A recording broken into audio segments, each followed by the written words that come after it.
وزیر محمد اکبر خان 15مه برخه. ولاړ د انګريز مختلک سپر توریالی ځوان دی، ساتونکی د وطن وزیر محمد اکبر خان دی، ساتونکی د وطن وزیر محمد اکبر خان دی، د دین یو سپاهی دی هم ساتي د وزیر محمد اکبر خان د داستان درنو او قدرمنو اوریدونکو، په دې هیله چې ټول به جوړ او روغ یاست، الله رب العزت مو خوشحال لره. د دې زه محسن احسان مې یو ځل بیا د وزیر محمد اکبر خان د داستان د خپرونې کوربتوب کوم، په دې هیله چې دا خپرونه تر پایه راسره واورئ.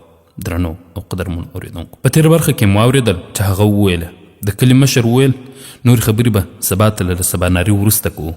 مصطفی په حکم ته ورته لهجه ورته وویل، دا چې څه ورته وویل دا به په نن خپرونه کې واورو انشاء الله تعالی. هغه وویل موږ د مالیې لپاره راغلي یو، 15,000 روپۍ به سهار ته تیارې کړئ. مشر په خندا ځواب ورکړ، پر دې به سبا خبره کوو، اوس ښه شپه درته غواړو. کلیوالو زموږ ډېر عزت وکړ. سبا ته له سباناري او ناشتې وروسته مختار خان له څو تنو نورو کلیوالو سره راغی او د رحیم الدین مصطفی مخې ته کېناست. ورته به ویل ښه اوس ووایه چې د څه لپاره راغلي یاست.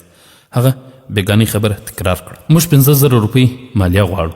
هغه وویل د حکومت له لوري موږ ته د لارې د امنیت لپاره چې هر کال کومې پیسې راکول کېدې هغه راباندې بندې شوې، اوس مالیه راباندې د پاسه بوج شوه، دا زموږ له توانه لوړه ده. خبره واوښته، رحیم الدین په ډېرې بېرحمۍ بوډا مشر تر ګریوان ونیو او شاته یې وغورځوه. ناڅاپه پر موږ رڼا ورځ توره شپه یو د تورې ژیړې خاوند ځوان راغی. رحیم الدین یې د چرګوړي په څېر سر په څپېړه پر ځمکه وویشت، لاسونه تورو او ټوپکو ته ولاړل، خو د سترګو په رپ کې هغوی پر موږ لاس بری شول. بوډا مختار خان بیا هم له زغم کار واخیست. هغه ځوان یې چې د ده زوی صمد خان ورایسار کړ او رحیم الدین ته یې وویل موږ خلک په دې سپېره وطن یوازې دومره څه بودي چې د خپل خېټې غم وخوري.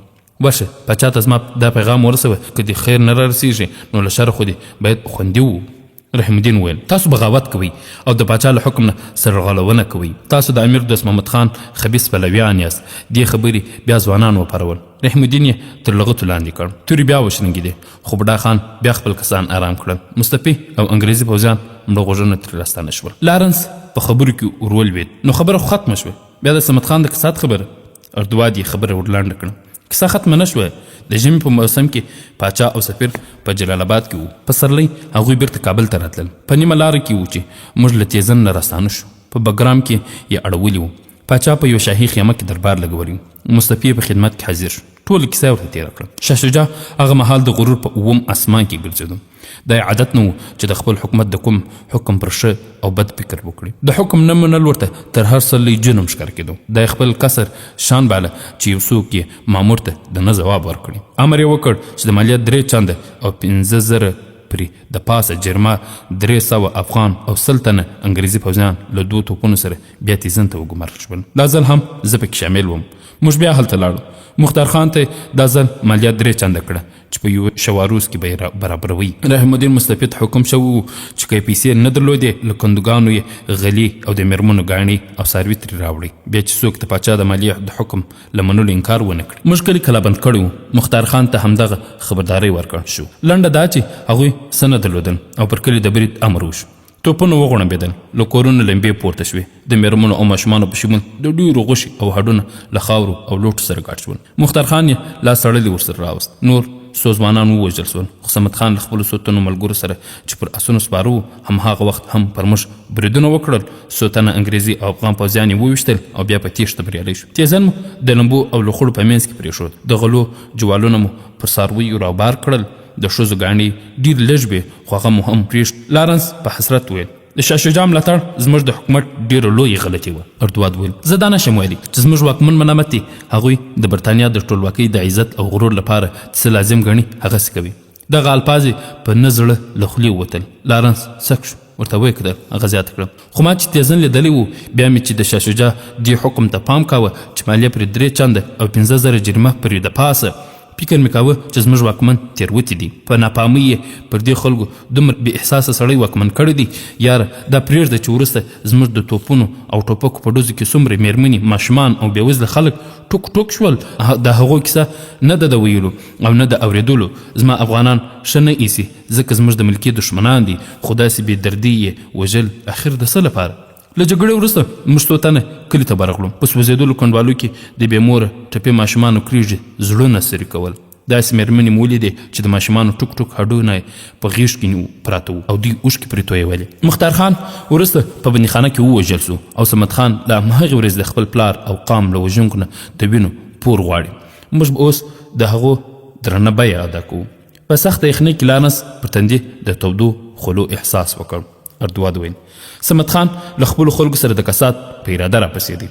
دواړه بې اختیاره د شاخوا غرونو او غونډیو سرونو ته وکتل لکه چې هڅه یې کوله چې د صمد خان ډله وساري.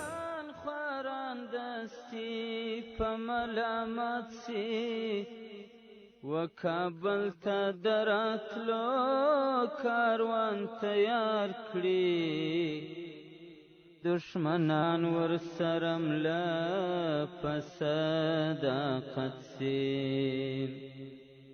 په هر جنگ کې به ګټونکي افغانان وي تر هغو چې قندهار بلخ بدخشان وي. په هر جنگ کې به ګټونکي افغانان وي تر هغو چې قندهار بلخ بدخشان وي. چې سیدان وي چې بارک توخې ترین وي چې ناصر به بلنداوي ویلودین وي چې میوند خاکریز غورک نشمیا نشین وي چې اڅکل کو پل متحدین وي چې نرزي و تکتر کې پر زمین وي چې بولدک شاولی کوټ ارغنداب شین وي چې بولدک شاولی کوټ ارغنداب شین. خبرونه درنو او قدرمنو اوریدونکو ماپښین مهال و ډګروال منګزي خپل مشر ته ودرېد. ښاغلی که په همدې ډول مزلت دوام ورکوو یو به هم ژوندي پاتې نشي. تر اوسه شاوخوا 80 کیلومتره لاره پاتې ده. بوډا جنرال چې د نهلي په اوج کې و ترې وپوښتل څه وکړو؟ ډګروال د ځواب پر ځای زیاته کړه ښاغلی جنرال له 400 تنو وسلوالو اوس یوازې 900 تنه را پاتې دي. خوراکي توکي ګولۍ او نور هر څه ختم دي. د جنرال سترګې له کلکونو وختې. دا څه وایې؟ بیا لکه چې حواس پر ځای شو ویې ویل پوهېږم دا ټول په خپلو سترګې وینم چې ځواک مو د لمر وړانګو ته د ګنګل په څېر اوبه کېږي. څه وکړو؟ له ما نه خو لاره ورکه ده. ښاغلی زموږ کسان وړاندې د غونډیو په لمنه کې اکبر خان د خپلو ملګرو سره لیدلی دي.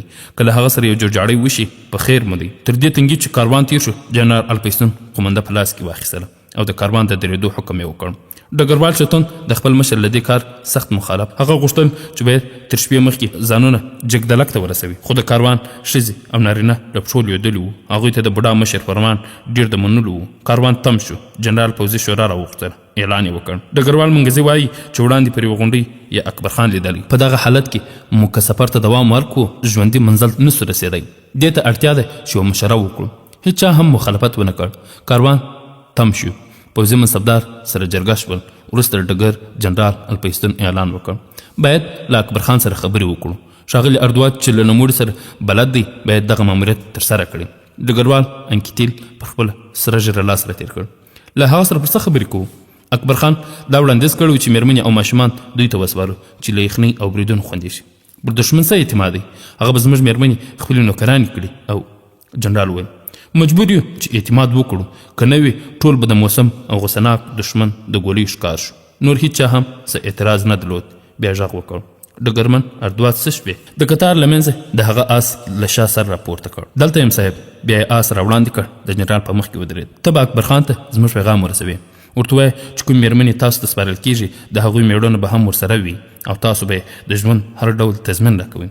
ډګرمن اردواد د دښمن لور ته په دغسې وضعیت کې ورتګ خطرناک ګاڼه. د لومړي ځل لپاره پر دې خفه و چې ولې پښتو زده کړه. د یې دې ماموریت ته پر همدغه ګماره چې له اکبر خان سره له هغوی په ژبه پوهېږي. پر نه زړه هغه د غونډۍ په ډډه کې وړوکي کوتل په لور روان شو. د کوتل سره هغه وړاندې د سپرو ډله ولیدل. وپوهېدو چې د افغانانو مشر همدلته دی. آس په واوره کې په نالیدلې لاره هم خپله لاره ایستله چې ورنږدې سو. اکبر خان یې وپېژنده چې د خول پر ځای خړه پګړۍ تړلې وه. لږ ځنډ وروسته هغه د اکبر خان په مخ کې ولاړ و. ټول اسونه پلي شول. اکبر خان اردواد ته وکتل. په صمیمانه مسکا یې وویل په خیر راغلې زما پخوانی اشنا څنګه زه خو به دې هېر کړی نه یم. اردواد له سلام وروسته ویل ښاغلی داسې څوک کله هېرولی شم چې له مرګه یې ژغورلی یم. مرګ او ژوند یوازې د لوی الله په واک کې دی. انسان یوازې وسله کېدی شي. وړاندې یوه کلا ښکاره کېدله. پر هماغه لور روان شول. اردوات په ادب وویل ښاغلی ما د خپل مشر پیغام راوړی دی هغوی ستاسو وړاندیز منلی دی. اکبرخان په مسکا د هغه پروژه لاس کښېښود. راځه هلته به په ارام خبرې وو. د کلا شاوخواته په سلګونه وسلوال افغانان ګرځېدل. اردواد وپوهېده چې دا ټول د اکبرخان کسان دي او کوم جوجاړی ونه شي انګریزان به له دې کوڅو ژوندي تیر نه شي. کلا ته ننوتل. په یوه وړوکي دهلیز کې د 2 خونو ورونه راوتلي وو. یوې خونې ته ننوتل. اردواد اکبرخان ته د جنرال الفیستون پیغام تکرار کړ. صاحب زموږ جنرال ستاسو وړاندیز منلی دی غواړي مېرمنې او ماشومان تاسو ته وسپاري. هغه په خوښۍ وویل دا خو ښه وشول. د دې کاروان د مېرمنو او ماشومان د ژغورنې یوازینۍ لاره همدغه ده چې دوی موږ په پناه کې پاتې شي. اردواد لږ په نه زړه وویل ښاغلی خو په یوه شرط دې ته حاضر دی. اکبرخان په پوښتنکي نظر هغه ته وکتل. هغه خبره بشپړ کړه. له مېرمنو سره به مېړونه هم د اردواد د اټکل پر خلاف اکبرخان تندی وغوړېد. وویل دا خو لا غوره خبره ده. بیا هغه ته په ځیر وکتل. زیاته یې کړه زه او یو شمېر نور سرداران غواړو چې انګریزان زموږ له هېواده خوندي لاړ شي خو یو شمېر مشران داسې هم دي چې هغوی غواړي چې یو تن هم ژوندی لاړ نه شي. هغوی ملامت هم نه دي. تاسو زموږ له ولس سره څومره ظلمونه کړي دي. ښارونه او کلي په کنډوالو بدل کړي. په زرګونه خویندې او میندې مبري او راري کړي. د هغوی عزیزان له خپلو قاتلانو نه د کسات نیت لري. ښاغلی اردواد موږ افغانان خپل ځانګړي کودونه لرو. د هر قام او قبیلې مشر په ډیرو پریکړو کې بشپړ واک لري. موږ د هغو دردېدلو افغانانو مخه نشو نیولی. دا اوس مې ځینې مشران راغوښتي دي. غواړم ته خپله د هغوی خبرې واورې. بیا به وپوهېږې چې تاسو په څومره ډېر مصیبت کې راګیر یاست. له ځان وروسته د باندې دهلیز ته څوک راغلل. د ستړي مشو او جوړ پخې غږونه اوچت شول او بیا یو تن دننه خونې ته ورغی. اکبرخان ته یې وویل هغوی راغلل. اکبرخان وپوښتل ټول دي؟ ځواب یې ورکړ 12 کسان دي. حمزه خان، صمد خان او جبار خان پکې دي. ډېر ښه سلام جان زما تر راتلو مېلمه ته شیدې او خواړه راوړئ. بیا اردواد ته مخ راواړو. زه زر بیرته راځم او چټک ووت. په هماغه بله خونه ورننوت. لږ وروسته خبرې پیل شوې. اردواد یې خبرې تیتې اورېدې خو نه پوهېدو چې څه وایي. لږ وروسته یې غږونه جګ شول. یو اکبرخان و. د هغه بل کس غږ هم ورته اشنا و. خبرو ته یې ځیر شو. ته پوهېږې چې د څه لپاره مې راغوښتې؟ هوی که مشره ته غواړې چې زموږ د پلرونو او میندو قاتلان سرې سترګې ژوندي هندوستان ته لاړ شي. اکبرخان د هغه په خبره کې د طنز ترخه احساس کړل خو ځان یې ناګاره وجه وویل زه محمد اکبرخان یم د امیر دوست محمد خان زوی. زه مو ښه پیژنم صاحب. زما پلار قبیله او د تیزن ولس له امیر صاحب سره د وفادارۍ په ګناه عام ووژل شو. یو بل غږ اوچت شو. سردار صاحب د صمد خان کورنۍ ټوله د انګریزانو په یرغل کې تباه شو. اکبرخان وویل د صمد خان درد زما درد دی. اوس خبره د کسات نه وتلې ده. بیا هغه ته مخ وراړو. ځوانه ما له انګریزانو سره تړون کړی دی. هغوی زموږ له هېواده وځي. تاسو د هغوی په مخ کې خنډ کیږئ. ولې دا کار کوئ؟ زه یو بېوزله افغان د تیزن اوسېدونکی یم. تاسو به خبر یاست انګریزي پوځیانو او د شاه شجاع مصطفی زموږ له خلکو سره څومره ستر ظلم وکړ. نیمایي تیزن یې په توپونو کنډواله کړ. په لسګونه ماشومان مېرمنې او ځوانان یې راته شهیدان کړل. ټول هست او بود یې رانه لوټ کړل. زما پلار یې په زندان کې شهید کړ. زه کله خپل کسات پرېښودی شم. سردار صاحب له تاسو هیله کوم چې په مخکې مو ونه درېږئ. په هر صورت زه خپل حساب له انګریزانو سره پاکوم. ته له خپلو مشرانو د پرېکړې بغاوت کوې. هغه بل ملګري وویل سردار صاحب 4 کاله پخوا چې الکسندر برنس کابل ته راغلی و موږ ستاسو پلار امیر صاحب ته ورغلو. ترې یې وغوښتل دغه انګریز ووژنه که هند ته لاړ شي پوځ به ورسره راولي.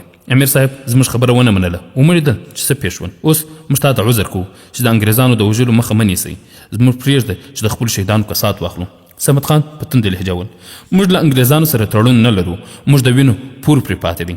اردواد چې دغه خبرې واورېده پر بدن یې ناڅاپي لړزه راغله. هغه ته 2.5 کاله وړاندې د تیزن د ماموریت ترخې شېبې بیا په یاد شوې. د تورې ژیرې او پیاوړو موټ خاوند ځوان یې سترګو ته ودرېد چې د توپونو او ټوپکو په ډزو کې هم د مرګ پروا نه درلوده او د انګریزي پوځیانو 100 تنه یې ووژل او بیا د ګولیو په باران کې ژوندی وو. د یو بل تن غږ اوچت سردار صاحب صمد خان ملامت نه دی. له دوی سره لوی ظلم شوی دی. اردواد دا غږ هم اشنا و. وروسته د مئی ژیر خاوند سترګو ته ودرېد. پر ماغزو یې زور راوړ. محمد شاه خان هغه خبرو ته دوام ورکړ موږ خو خپلې لارې لرو. ځوانه له انګریزانو به دیت واخلو تر کسات تېر شي. څو شېبې چوپتیا وه. بیا د صمد خان غږ اوچت موږ به له خپلو کسانو سره پر دې سلا وکړو او بیا به ځواب درکړو. اکبرخان وویل سمه ده خو زر ځواب راکړئ. که پر 2 لکه روپۍ راضي واست زه به مو بیا وړاندیز انګریزي جنرال ته ووایم. خلک جګ شول. له خونې د دهلیز د هغوی د پښو چرپا اوچت شو او بیا اکبرخان او محمد شاه خان ببکرخېل د اردواد خونې ته ورغلل. د اردواد په ځین کې یوه شېبه ور وګرځېدل چې دا خو به د ده لپاره کومه ډرامه نه وي. خو زر په خپل ځان قانع کړ چې ډرامې داسې ناڅاپي نشي جوړېدی. اکبرخان هغه ته وویل د تیزن د ځوان مشر خبرې دې واورېدې؟ هغه ځواب ورکړ هوکې یو څه مې واورېدې. ګوره ستاسو خلکو څومره نارواوې کړي دي. موږ به دغه خلک څنګه پر دې راضي کړو چې کسات پرېږدي.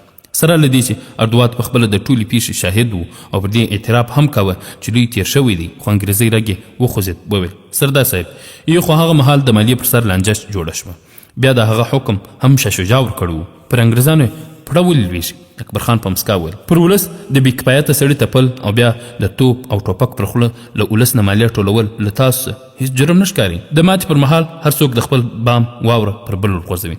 حقیقت دا دی چې په افغانستان کې د تیرو 3.5 کلونو ټولو بربادیو او وژونکو پړه د انګریزانو پر اوږه ده. دوی په خبرو چې په دهلیز کې بیا د پښو سره پاس شو او څو شېبې وروسته 2 تن خونې ته وننوتل. یو یې همهغه صمد خان و چې د اردواد له پخوا پېژند. هغه په تیرو 2.5 کلونو کې تر پخوا ډېر ورته بوډا ښکاره شو، په مخ یې ګونځې او په کونډې ژیرې کې زیات سپین ویښتان ډېر ورته حیرانونکي. زړه یې نه شوی منلی چې دا دی هغه 2.5 کاله وړاندې تاند او مست زلمی وي. صمد خان اردواد ته سترګې ور واړولې چې غوسې پکې څپې وهلې. له ځانه سره وویل یاره لکه چې همدا دی د ژوند وروستی پړاو دی. د صمد خان غږ په خونه کې انګازه وکړه سردار صاحب دیت نه غواړو، د خپلو شهیدانو وینو نه پلورو. هغه بېرته د خونې د وره په لور مخ واړوه. اکبر خان ورته وویل صمد خانه غرمه له موږ سره تېر کړه. هغه اردواد ته په اشارې وویل موږ له لیوانو سره په یوه دسترخوان نه کښېنو او بیا ووت. په خونه کې څو شېبې چوپتیا شوه. بیا د اکبر خان غږ اوچت شو. خان لاله ته ورشه که دې خبره ومني. محمدشاه خان پر ژېره لاس را تېر کړ. ور به شم خو ګمان نه کوم دغه خلک ډېر دردېدلي ملامت نه دي. له غرمې وروسته اردواد د اکبر خان دوی سره راووت. وړاندې د کاروان لوري د ټوپکو ډزې اورېدل کېدې. اکبر خان اردواد ته وویل هغه د کاروان دا اوس هم غازیان نښو ویشتونکو تر ډزو لاندې دي. جنرال ته مې پیغام ورسوه ټول حالت دې په خپله هم ولید. ستاسو مېرمنې او ماشومان او ټول منصبداران له دې پرته د ژغورنې بله لار نه لري چې موږ ته پناه راوړي. موږ د وسلوالو په بدرګاه به دوی خوندي جلال آباد ته ورسېږي. الپیستون ته ووایه چې که راضي وې زه حاضر یم چې ستاسو قومندانانو ته هم پناه درکړم. نوموړي پر آس پښه واړول. پر هغلې لارې بېرته د کاروان پر لور روان شو. شاوخوا ته یې کتل. صمد خان یې سترګو ته ودرېد چې له سترګو یې د اور بصیر بادېدل. جنرال الپیستون او ډګروال شیطان یې په انتظار ولاړ. اردواد ټوله کیسه ورته تېره کړه. د کاروان پر مېرمنو او ماشومانو دا د ژوند زیري وو چې اکبر خان یې د خوندي ساتلو ذمه اخیستې وه. مېرمن سین چې پر لاس ټپي شوې وه ډاکټر برایډن پټۍ پرې تړلې د دې خبرې په اورېدو ډېره خوښه شوه. په خیمه کې یوه لور ناسته څو مېرمنو ته ورغږ کړ وام اورېدل اکبر خان پناه راکړې ده. د مکلاټن کونډې غاښ وچیچل. پر اکبر خان غوندې دښمن باور کولی شو نه هغه د انګریزانو دښمن دی. یوې ځوانې مېرمنې پرې بل رچ وهل. اغلې ستا ساتونکي چېرته دي؟ پر کاروان دي د ګولیو باران دی. همدا حالت یې خوښ دی. څو تنه پوځیان راغلل. غږ یې وکړ اړین سامان مو ټول کړئ چې کوچ دی. مېرمن سیل وپوښتل پر کوم لوري؟ یو تن ځواب ورکړ ښځې او ماشومان به د هغوی له مېړونو او پلرونو سره د اکبر خان لور ته درومي. هغوی د خوندیتوب ضمانت کړی دی. د مکناټن مېرمن بیا تر شونډو لاندې وپسېده خو په چوپه خوله یې خپلې جامې او اړین توکي راټول کړل. په نیم ساعت کې د لوی کاروان له منځه یو وړوکی کاروان بیل شو چې تر 80 تنو ښځو نارینه او ماشومان پکې وو. کاروان د یوې وړې غونډۍ پر اوږه واوښت. د اکبر خان په سوونو کسان د هغوی په یو او بل اړخ ته روان شول. کاروان یوې کلا ته ورسېد. اکبر خان خبر شو چې دې خلکو تر 1 روزه زیاته موده هېڅ نه دي خوړلي. د هغه په حکم خونې تودې شوې او دسترخوانونه وغوړېدل. د وریژو او کبابو کابونه کتار شول. له ښې مودې وروسته هغوی په مړه ګېډه خواړه وخوړل. په نارو به تښتېدونکي دښمنان وي تر هغو چې قندهار بلخ بدخشان وي. په هر جنگ کې به ګټونکي افغانان وي تر هغو چې قندهار بلخ بدخشان وي. چې څو یو افغان ژوندی پر دې هیواد وي غلامي کله مني تل به آزاد وي. چې د تورو د احمد دور په یاد وي د یو افغان پښتون به په فریاد وي. چې غزنی د غزنوي په بچو شاد وي دشمنان به سراسر ټوله برباد وي. دشمنان به سراسر ټوله برباد وي. چې دا ګل کابل موجود پغمان وي تر هغو چې قندهار بلخ بدخشان وي.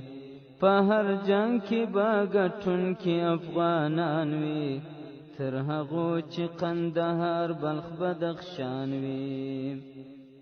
ګوري کله سره او تور دشمنان خبرونه درنو او قدرمنو اوریدونکو د سفر څلورمه ورځ هم د نور ورځو په څیر پر انګریزي پوځونو د قیامت په څیر سخته تېره شوه. هغوی نور د خوراک لپاره هیڅ هم نه درلودل. الفیسن امر وکړ څو غویان حلال مازدیګر مهال غویان حلال شول او غوښې پر انګریزي او هندي پوځونو وویشل شوې. د اور بلولو فرصت نه و، د معمول پر خلاف هغوی غوښې خامې وخوړې چې زیات پوځیان یې ناروغ کړل. جګدلک د لا 2 میله لاره پاتې وه. دوی لا سفر نه و پیل کړی چې سهار د لمر راختو سره د افغان غازیانو ډزونه پیل شول. د کاروان تر څنګ د تیرې شپې د یخنۍ وژلو مړي او بل اړخ ته پر واورو پراته وو. کنګل شوي سترګې او پر بدن د واورو برخ پروت. له ځینو میوړې وړینې جامې هم ایستل شوي وې. د ژوندیو په سترګو کې د مرګ هیبت له ورایه ښکاره کېده. د څو ټپیانو پر لپسې زګیرویو په ځا ډېره غمجنه کړې وه. بوډا جنرال چې ناروغ او د هډوکو په دایمي درد اخته و د دې وضع په لیدو ډېر خفه شو. خپل مرستیال شلتون او نور منصبدارانو سره یې لنډه جرګه وکړه. هغوی ته د خپلو ځواکونو د مرګ جوړې شمېر وغوښت. شلتون ویل تر تېر ماښامه زموږ 1500 تنه پوځیان ژوندي پاتې وو، تر 1200 تنو پورې نور هم وو. اوس به ټوټل پوځیان او ملکي کسان تر 1000 پورې ژوندي پاتې وي. جنرال له درده سترګې پټې کړې. له 14,500 کسان اوس یوازې 1000 کسه پاتې دي. هغه کپتان سکینر ته چې د اردوات په څېر له اکبر خان سره بندي پاتې شوی دنده وسپارله چې اکبر خان ته ورشي او دا پیغام ورته ورسوي چې جنرال در سره ویني. کپتان سکینر دغه پیغام ورسوه. غرمه مهال سکینر ځواب راوړ چې اکبر خان ماښام مهال ستاسو انتظار باسي. ماښام جنرال الفیسن او ډګروال چتون له جانسن سره چې د ژباړن په توګه ورسره ملګري وو د هغه ځای ته ورغلل. د اکبر خان سره خسر محمد شاه خان بابکر خیل او د کاکا زوی سلطان احمد خان او څو تنه نور قومي مشران. اکبر خان د هغوی د وضع وپوهېدو چې وږي او ستومانه دي. سمدستي یو تودې خونې ته بوتلل. لاسونه یې مینځل او ډوډۍ ورته راوړل. جنرال او ملګري له بنیر نه پرته د پلو پر قابونو چپا ورور. تر ډوډۍ وروسته چای ورته کښېښود. له ډېرو ورځو وروسته داسې خوندور خواړه او چای نوشیجان کړل. وروسته اکبر خان په نرمو الفاظو ورته ویل تر اوسه جلال آباد ته ډېره لاره پاتې ده. ګمان نه کوم چې ستاسو پوځي کاروان دې هلته ورسېږي. جنرال له ګیلې په ډکه لهجه وویل د افغانانو بریدونه تم نه شول. تاسو د تړون مواد ته درناوی ونه کړ. اکبر خان د خفګان په دود سر وخوځاوه. ښاغلی جنرال ما تاسو د سفر په پیل کې دا خبرداری درکړ چې تړون مو مات کړ. نور د خوندي سفر تمه له موږ مه کوئ. تاسو په چوڼۍ کې موږ ته یوازې سکاره او ایرې پرېښودل. بل شرط مو دا و چې درېیمه ورځ به له جلال آباد کندهار او غزني نه هم ستاسو ځواکونه د هند په لور روانېږي. هغوی تر اوسه پر خپلو ځایونو ټینګ پراته دي. تاسو بیا څنګه له افغانانو د خوندیتوب تمه لرئ؟ ما تاسو ته مخکې هم پیغام درکړ چې کوم کسان موږ پناه ته راشي د هغو ژوند به خوندي وي. لارې له هغو ځورېدلو غوسناکو افغانانو ډکې دي چې ستاسو پوځونو یې ژوندونه ورته تباه کړي دي. اوس هم لا وخت دی. زما د خواخوږۍ سلا تاسو ته دا ده چې انګریزي منصبداران او پوځیان ټول ستاسو 100 تنه په شمول زموږ سره پاتې شي. زه به خپل کسان ورواستوم، هغوی ټول به راولي، که نه ټول به ووژل شي. جنرال لږ په تندې لهجه د سردار وړاندیز رد کړ. زه یو پوځي یم، دا راته سپکاوی دی چې خپل پوځیان دښمن ته په ډګر پرېږدم او خپل ژوند وژغورم. ما هغوی ته ویلي چې زر به بیرته راستون شم. زه به دوی ته څه ځواب وایم چې ولې پاتې شوم؟ اکبر خان ورته وویل ته هغوی ته دا ځواب ویلی شي چې ولې پر افغانستان یرغل وکړ او هغوی زموږ د خلکو له کسات سره مخ کړل. الفیستون بیا وویل نه، دا له خپلو پوځیانو سره خیانت دی چې زه پناه واخلم او دوی دښمن ته پر سپین ډګر پرېږدم. اکبر خان وویل ښاغلی جنرال، افغانستان ته د انګریزانو راتګ له خیانتونو ډک داستانونه لري. تاسو دا کار د هغو پر وړاندې خیانت نه بلل کېږي.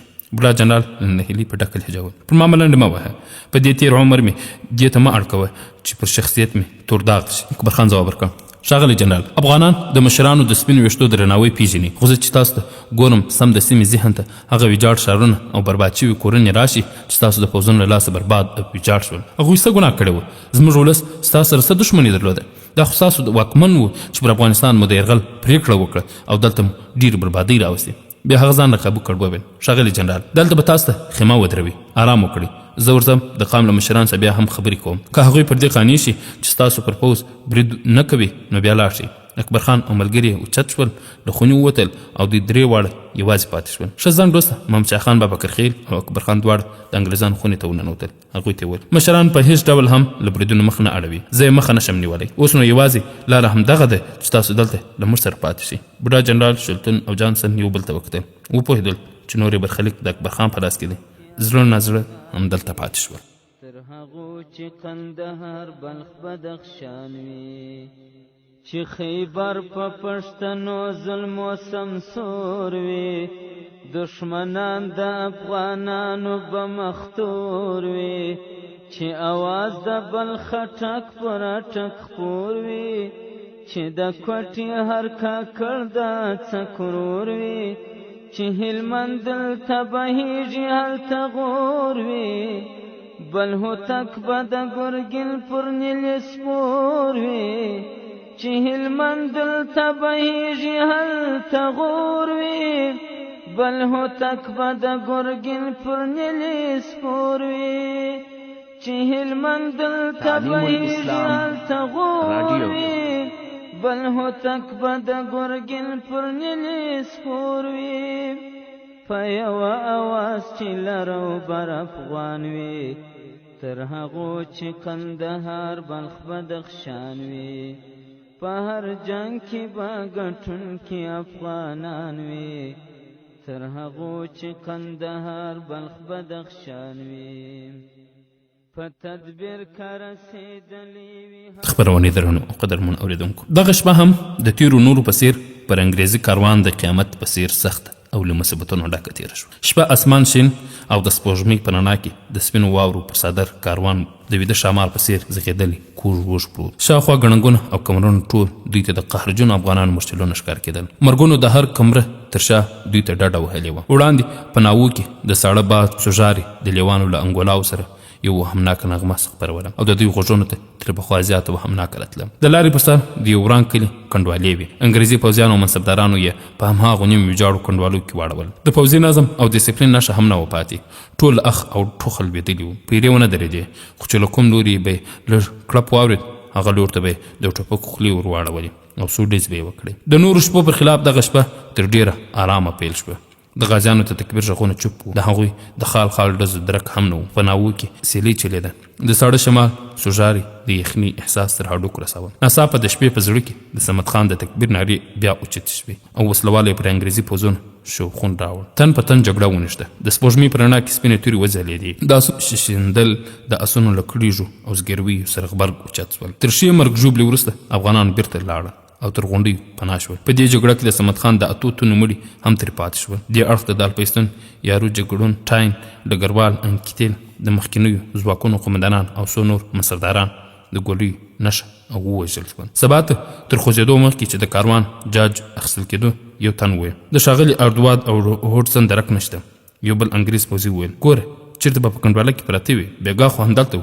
لومړي بیا وویل ما د جګړې پر مهال هم د هغوی غږونه وانه اورېدل د ډګروال انګیتل ښاغلي ټاین او څو نور مړي پراته دي څو تنه ټپیان هم شته چې له پښو لوېدلي دي خو د اردواد او هوډسن درک نشته یو بل تن وویل هو رښتیا هغوی دواړه همدلته وو خو پټ پټ یې څه سره ویل یوه پوځي بیا په کنګل شوي واورو کې څو پلونو خاپونو ته اشاره وکړه داسې ښکاري چې هغوی پر دغه لاره تللي دي چې چېرته یې کنګل شوي مړه پراته وي ملګري یې په بېزارۍ وویل ورکه وایه نور دا څه معنا لري موږ او تاسو به له یو بل سره څومره یو ځای یو په حسرت یې تر څنګ یوه تن ته وکتل چې مړی یې په واورو پروت کنګل شوي سترګې د ګنګل د ټوټو په څېر رڼې وې پر خوله یې ببر بریتان پر سنو واوره پرښلې وه وټیټ شو پر سترګې یې لاس راتېر کړو خو نیم غړېدلی پاتې شو بیا یې وویل مکګریګر زما خوږه انډیوال د سکاټلینډ د مستو سپینو نجونو او خوړو غرونو کیسې دي اوس فرشتو ته کوه بیا نور پوځیانو ته وویل تېره شپه یې تر ځنډه د خپل کلي او کوڅې د ښایسته او مستو ځوانیو کیسې راته کولې ویل یې درې انجین یې د ورتلو انتظار کوي ناولې جګړې زموږ څومره ارمانونه خاورې کړو شاته ګڼنګونه اوس هم هماغسې وهمناک او له هیبته ډک ښکار کېدل هغه وړاندې د غونډیو پر سر څو تنه ته وکتل چې تورې او ټوپکونه یې د لمر وړانګو ته ځلېدل د حال په ژبه یې وویل راځئ موږ ټول یې ووژنئ موږ ستاسو پر هېواد برید کړی وو موږ دلته په خپلو پښو راغلي وو موږ له خپلو مشرانو دا پوښتنه نشو کولی چې چېرته او د څه لپاره ځو موږ د برټانیا د لویو ټولواکي د غرور او ځواک ساتونکي وو خو اوس د مرګ کندې ته لوېدلي یو د مرګونو په درو او تنګو پیچومو کې د هغوی مزل بیا پیل شو په هر ګام کې هغوی تر ډز او ګزارونو لاندې وو د انګریزي پوځ هغه منصبدار چې بیرغ یې نیولی وو د یوه غازي په ګولۍ ولګېد د یوې چیغې سره بیرغ له لاسه ولوېد تر څنګ یې کپتان ساوتر سمدستي بیرغ ته پورته کړ د مرګونو پر الوتلي توپان کې ځینو پوځیانو پر هغه شاباس ووایه یو تن وویل برټانیا باید پر داسې پوځي ویاړي چې د مرګونو په باران کې هم د خپل هېواد غرور په ځمکه لوېدو ته نه پرېږدي بل پوځي پرې غبرګه کړه کپتان باید د برټانیا د زړورتیا مډال واخلي له بل اړخه یو بل تن خبرې ته خوله جوړوله چې ګولۍ راغله خبرې په خوله کې پاتې شوه او پر ټټر یې د وینو داره ووته پر واوره ولوېد او وینو یې شاوخوا ته واوره ویلې کړه هغه لږ ورپېد او بیا د جټکې سره ساه وخته تر څنګ یو تن پرې وټیټ شو د هغه پر غوړېدلو سترګې لاس راتېر کړه شنګ شو بله ګولۍ راغله او هغه خپل مټ ونیو دوه ګامه په منډه لاړ او یوه مړ آس تر شا پټ شو کپتان ساوتر حیران و چې څه اوري هغه په دې چرتونو کې و چې زموږ د لویو پوځیانو څومره ویاړونه به د دغسې خیالي داستانونو زېږېدنه وي هڅه یې وکړه چوپ پاتې شو خو بیا تر خوله ووتل. ما بیرغ د دې لپاره راواخیست چې ځان پکې ونغاړم چې افغانان یاغیان مې وویني، د کوم مهم منصبدار ګمان به وکړي او د ډېرو پیسو په تمه به مې ونه وژني. چا چې پر ستاینو خولې پرانیستې وې حق پک پاتې شول. دا همهغه کاروان و چې څه باندې 3 کاله وړاندې د بولان له لارې افغانستان ته راغلل. هغوی ګام پر ګام په مخکې کلي، کورونه او ښارونه وسوځول، د لوی برټانیا د لوړتیا جوجزونه یې تکرارول. اوس یې وروستۍ پوځیان د جګدلک په پیچومو کې اوبه کېدل. د جنوري پر 12مه د جګدلک له تنګي یوازې 45 تنه ژوندي ووتل، خو لاندې هم د اور په سکروټو مزل ته دوام درلود. د دې ورځې په اوږدو کې د جګدلک او سرخاب ترمنځ په کږو لارو کې د انګریزانو او هندي ګډ پوځ وروستي سرتیري هم د افغان وسلوالو د غصې ښکار شول. لوړ مازدیګر و، کرۍ ورځ واوره ورېدله، خو نیم ساعت کېدو چې ودرېده. ورېځې وکوچېدې او ساړه بادونه راوالوتل. د وړاندې کوتلونو واورې یې شیندلې. د سرخابه د سپرو او پیلو نسبتا لوی کاروان د تیزن په لور روان. د تیزن د کلي له کورونو د مازدیګر د اورونو لږي له لرې ښکاره کېدل. د کاروان په منځ کې د 100 تنو په شاوخوا کې کسان پلي روان. دواړو لوري ته یې پر اسونو او اوښانو وسلوال سپاره وو. پر هغوی سربیره په لسګونه غوایان او اوښان هم وو چې پر ځینو بارونه تړلي وو. په 3 ګاډیو کې د 8 تنو جنازې او 3 تنه ټپیان وو. په پلیو کې ځینو ډېر په زحمت ګامونه څپول. د سپینو پټو یې ښکاره کېدل چې هغوی هم ټپیان. دا د انګریزي پوځ وروستي بندیان وو چې له سرخابه د تیزن په لور خوځېدلي وو. په هغوی کې زیاتره د تورو پټکیو خاوندان، بنګالیان او هندوان وو. یو څو تنه سره او سپین مخونه او د شنو سترګو واله وو چې دوی پننګیان بلل کېدل. د کاروان مزل د همدې پولیو ټپیانو په سبب ډېر څوکه و. د کاروان په مخ کې یو تن د تورې پګړۍ او خړ واسکټ خاوند مټور ځوان و. هغه مول وهلی او د ساړه شمال له څپو یې مخ پټ کړی و. د لوېدیځو غرونو پر څنډو لمر له وریځو بشپړ راووت. شاوخوا ټول وطن د واورو سپین کفن اغوستی و. د لمر وړانګې پر واورو لوېدلې او سترګې برېښېدلې. اسونه په واورو کې ډېر ګړندي نه شوی تللی. د کاروان مزل ډېر څوکه و. لرې پر واورو کې په پټو غونډیو په منځ کې د کلي خړ دیوالونه ښکاره کېدل. د وزیر محمد اکبر خان داستان درنو قدرمنو اورېدونکو، دا چې نور څه وسول دا به په راتلونکي خپرونه کې واورو ان شاء الله تعالی. دا خپرونه ما محسن احسان چمتو او تاسو ته وړاندې کړه. تر بیا چې تاسو په درانه حضور کې حاضرې شو، تاسو ټول په الله جل جلاله سپارو. السلام علیکم ورحمة الله وبرکاته. په تدبیر که رسېدلې وي هامان ته، که منلې وي هر څو ټوله جهان ته، که نمرود وي غشي غورځوي اسمان ته، چې په سپکه سترګه وګوري افغان ته، پر دنیا غواړي دوژخ هغه وځان ته، چې په جنګ راسي هر څوک افغانستان ته، که نمرود وي غشي غورځوي اسمان ته، چې په سپکه سترګه وګوري افغان ته، پر دنیا غواړي دوژخ هغه وځان ته، چې په جنګ راسي هر څوک